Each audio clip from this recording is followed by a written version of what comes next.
We all know that the Brooklyn DLC will go live whenever this season ends. And this season currently has about 4.5 more months until its finale, or, whenever it's over, and then the DLC will start. I believe if my math is correct, it's like March 25th, something like that, like around, the last week in March is whenever this is slated to go live for the DLC. Now, with that being said, we are getting more collectibles and comms that are bridging the story gap, the plot holes, and all of that to try to get everyone on the same page story-wise on what's going to happen for the DLC. Now, one of those things was not only Kelso joining Keener, but Keener is actually alive, and so is Theo Parnell. So we spent a whole season trying to figure out where Kelso is. Come to find out she's with Theo and Keener, and then we were supposed to get our DLC. Never happened. So since then, we have the Keener entire season, First Rogue, where we're figuring out all these little snippets about Keener. We're getting more insight on his background, on how he operates. And then this season, we are getting more about Theo Parnell, his background, and how he operates, which is cool and all. But let's be real, it's just filler to get us ready for the DLC. But the cool thing about that is we're learning so much more about Aaron Keener. Now, obviously, Aaron Keener is probably the biggest character in the entire Division franchise. He was huge in the first game and obviously has a huge role for this game. Now, with that being said, we are getting more of these collectible comms that are bridging the gap to the DLC and giving us more insight on Keener, how he's operating, and how we are technically Rogue, and the Division with Calvin McManus and the Hunters, and with the Black Tusk and Natalia, they are technically, the good guys on paper. So it's a whole, mind flip, if you will, type of deal. But in this most recent week of Descent comms, we were given more insight on Keener, Viper, and Merit. Now, it's this weird love triangle between the three of them where Viper, or Bridget Douglas, she is Keener's direct contact and mole, if you will, for Natalia Sokolova and the entire Black Tusk organization. Not only that, but Bridget Douglas was Keener's connection to Fei Lao.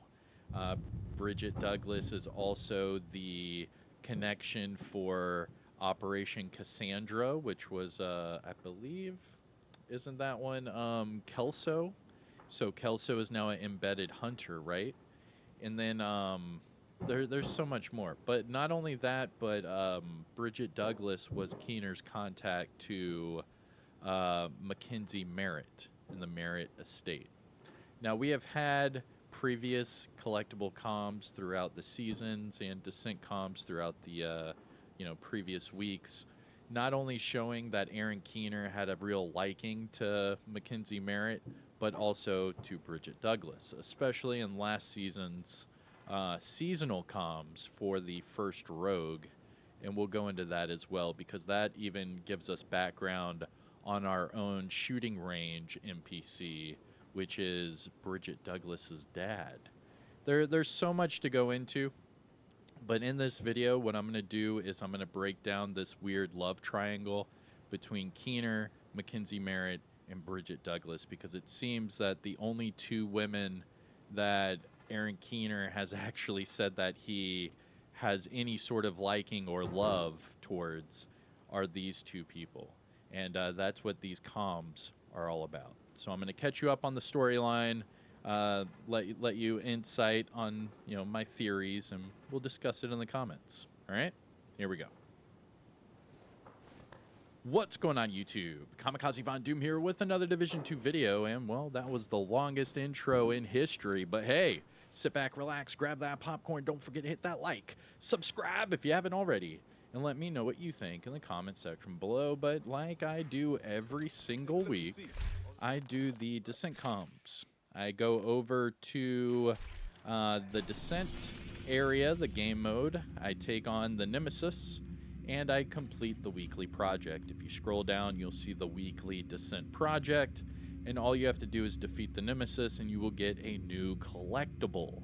This is their way of continuing the story, the lore of the game, and giving you more background on some of these characters. And it just so happens that right now, it's all about Aaron Keener, Bridget Douglas, and Mackenzie Merritt. So, let's go ahead and jump into that folder. All you have to do is go to your progression tab, toggle over to collectibles, go to comms, and then the two folders we're going to look at is the Descent folder, and then also the Manhunt First Rogue, because this folder from last season has a lot of Bridget Douglas connections with Keener, and all of the insights not only to the Black Tusk, but to the Division, the Shade Network, like I said, the firing range NPC, and it also gave us insight on Kelso, because this was his connect for all of these things. This is one of the, people that he says that he loves. And the reason why is X, Y, and Z, and we'll talk about it here in a second. But also, the Merit estate is going to be brought up, because that is where Mackenzie Merritt is held up during these comms. Now, a lot of these comms, the storyline is previous. It starts around the Warlords of New York timeline, and then a little bit afterwards, building up into the incursion. So a lot of this is previous stuff, and they're just giving us insight on it now. But if we scroll all the way down to your Descent comms, the last 3 weeks have everything to do with Bridget Douglas. Now, this is Viper. Viper was one of the first rogue that we took on. I believe it was one of the seasons after Warlords of New York. She was also the connection with Fei Lao. She and Fei Lao had a relationship. And she is also working with Natalia. She's kind of like the one-all be-all for the double agents. She's worked with everyone from the Shade Network to the Rogues to the Black Tusk and the Hunters. So what we're going to do here is I'm going to play the last 3 weeks of Descent comms, because they all have to do with Bridget Douglas. We'll talk about her connection with Aaron Keener. Then we will talk about her connection with the Merit estate and Mackenzie Merritt. I'll show you a little Easter egg on what might be happening in Brooklyn with her and her free clinic in Brooklyn that she mentioned during the Incursion collectibles. And we'll talk about how all of this is now connected for the DLC. So first up, let's talk about Bridget Douglas and some more Brooklyn stuff. Here we go. New York BTSU is out of commission. Dolores was eliminated by the Cleaners and Aaron Keener. Looks like Conley is working with him. We knew she could be potentially a problem when she defected to the Cleaners. I know our efforts are focused on DC, but I really think we should take the Keener rogue threat seriously. I'd like permission to put together a team in Brooklyn to monitor the situation.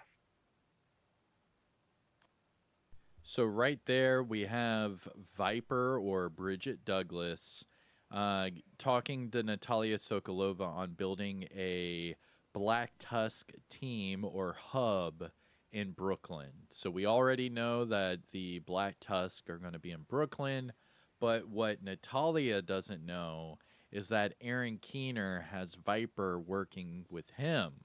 So all of this is known intel for Keener, and with Keener on our side, that means we will know all of this information for the upcoming DLC. But it continues on with last week's Rikers. Hey, Nat. Thank you for approving the recon mission to Brooklyn. Things are pretty quiet here compared to the reports in Manhattan. Rikers have crossed the bridge, but Cleaners have isolated to lower Manhattan. Seems like the Midtown Division under Fei Lao have been very effective in pushing the Rikers further south and keeping the Cleaners' numbers in check. Even with Conley's help, they don't have the numbers to expand their operation to Brooklyn. They also seem to be planning another attack with Keener after the events on Coney Island. We may need to recruit some local talent to support our mission. Alicia and Agent Lau have history, and there may be an opportunity there. All right, so with that one, that is during the Warlords of New York, where Viper is just giving a intel report to Natalia and the Black Tusk. And then, of course, we know that she ends up working with Fei Lao and doing all of that for the End of Watch season of Rogue Agents. Now, this most current one is called Merit Estate. Now, this is with Aaron Keener and Bridget Douglas. Here we go. Bridge, how's Mac? Surviving, acting like a farmer and a foster mom to all of Long Island. Well, she would be a great mother. Not the one that got away, Keener. You sure about that? Have I ever lied to you? Not that I know of, but you are an impeccable liar. Takes one to know one. And this is why we are friends. I thought you only loved me for my money and access to Mac. I love you because you keep me honest. Oh, God.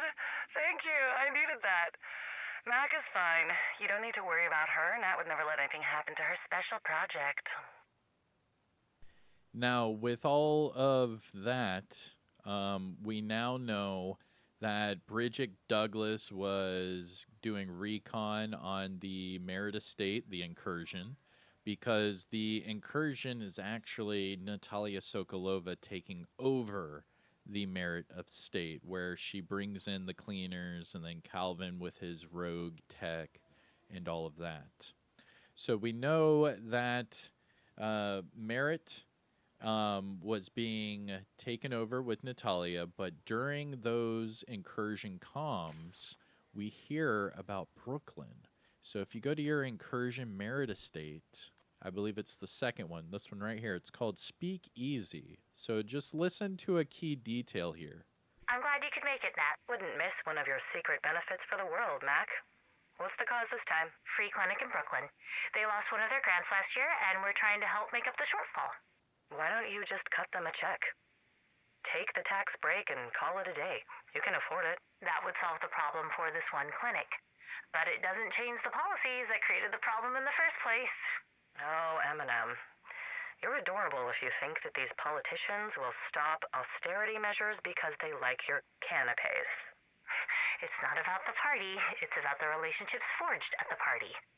It's amazing what you can get people to agree to if they see you as a person and not just another rich girl trying to build her brand. You have to be in the room where it happens to influence what happens. Exactly. And I can provide the room. Well, it is one hell of a room. Roaring Twenties is a great theme. Some of these senators may have been original members of the club your grandfather started. If I had that kind of leverage, I wouldn't have to throw a party. All right, so a lot to unfold there. Merritt, so Mackenzie Merritt does not like Natalia Sokolova. At that party, she does meet up with Aaron Keener, so Keener is there at that party. She also talks about how she is doing all of these things to make a change and not just to have power or anything like that. And it's just further dividing Natalia and Merritt. I mean, throughout these incursion comms, it's just Natalia just crapping on Mackenzie and then ending up just, sending all of those people to take over her estate. But as far as this Speakeasy collectible, it talks about this free clinic that she has in Brooklyn. And with Aaron Keener having close connections with Merritt, it's going to be pretty clear and pretty likely that we're going to see this clinic as one of the either landmarks or, places we're going to go during this DLC.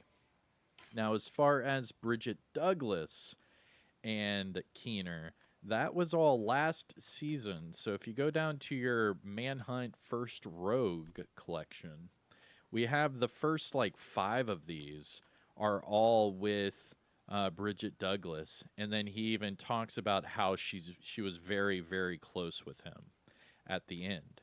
And then we have one more, I think 2 more. Let's see here. So 1, 2.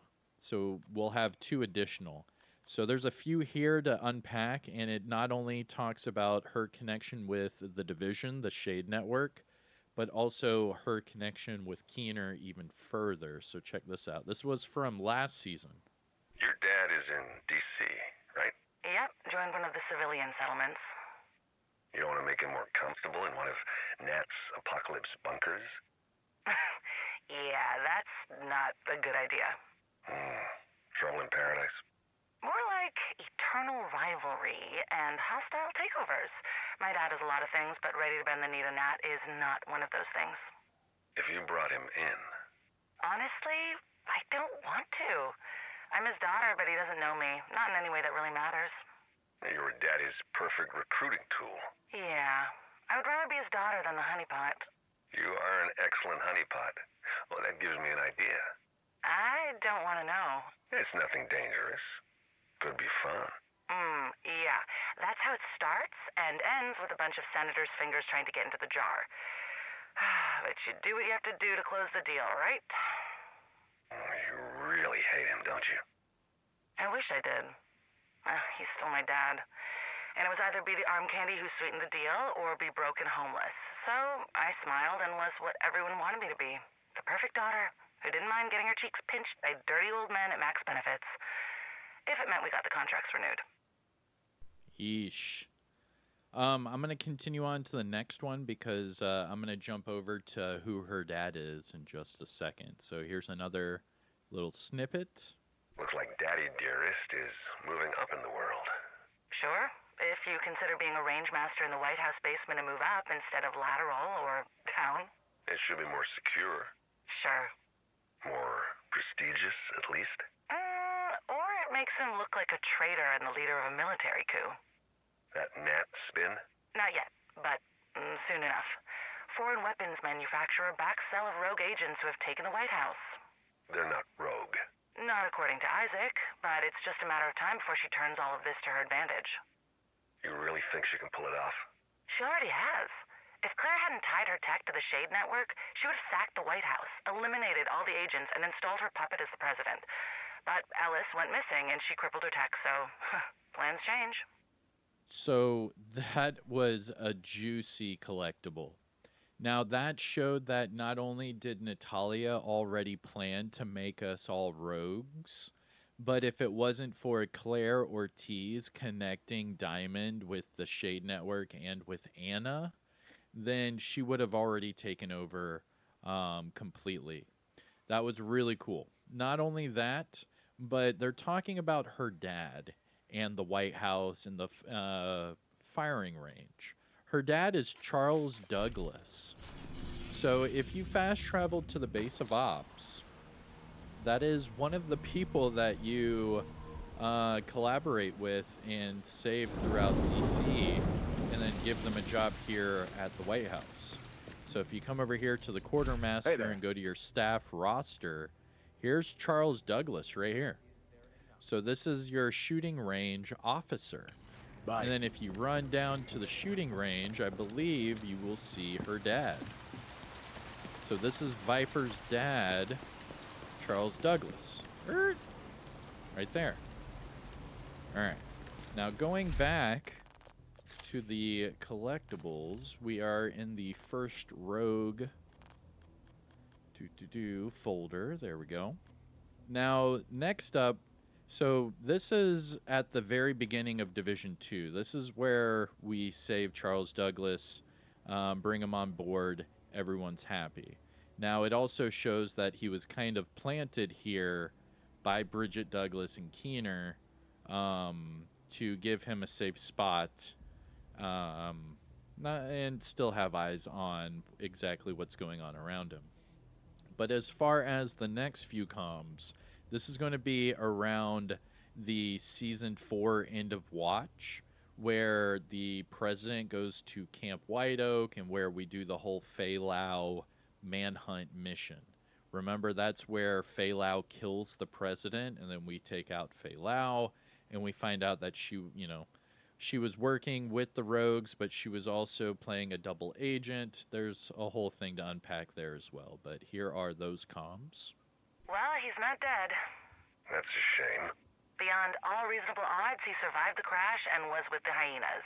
Nat stashed him with the council until she could get the warhounds back online. Proxy wars and supplying local resistance to weaken your enemies. She really is pulling from all the playbooks. Well, she is her father's daughter. More of an ice queen than a honeypot, though. To you, maybe. Where's Ellis now? At the White House. They don't know he's working with Nat? No, they don't. And there's really no way to tell them without getting on someone's radar that we really don't want to be on. Now, this is obviously Viper telling Keener that the Black Tusk have already infiltrated the division, and they have control of the president. Now, this is during the very beginning of the Division 2. Now, moving on, Chicken Hawk is the code name for President Ellis. And here is the Chicken Hawk collectible. Well, we have him. Who? Chicken Hawk. Am I supposed to know who Chicken Hawk is? Yeah, sorry. POTUS, Ellis, Black Tusk have him in custody. Did you take the White House? Not yet, but it's a matter of time. We're not ready. I know. You have to stall them. If you've got any bright ideas... Where are they holding him? Camp White Oak. Okay, Luna still has access to their database and comms. Luna can leak his location and buy us some time. The network's almost ready. We just need a couple more weeks. So right there, he's talking about the rogue networks, and he's talking about Luna. Luna was Fei Lao, his one-eyed panda. So Luna has control of Camp White Oak, can spread the word, and buy them some time. We know that Fei Lao was working with the rogue agents. That's why she was a part of the whole seasonal rogue. And that is the connection to the entire Manhunt mission. So basically, Aaron Keener orchestrated the entire thing. Next up, now this is the end of that first Manhunt part of last season, where he's talking to us and he's giving us more insight of his connections with Bridget Douglas. Well done, Agent. You've passed the first test. I hope you found it illuminating. Bridget was very good at pretending to be the person you wanted her to be. It was her special talent. After the poison, people stopped pretending. Bridge stopped pretending. Try to fix the mistakes she helped create. And now for your next challenge. Patience. I'll let you know when we're ready to start the next trial. Hercules. Hercules. All right.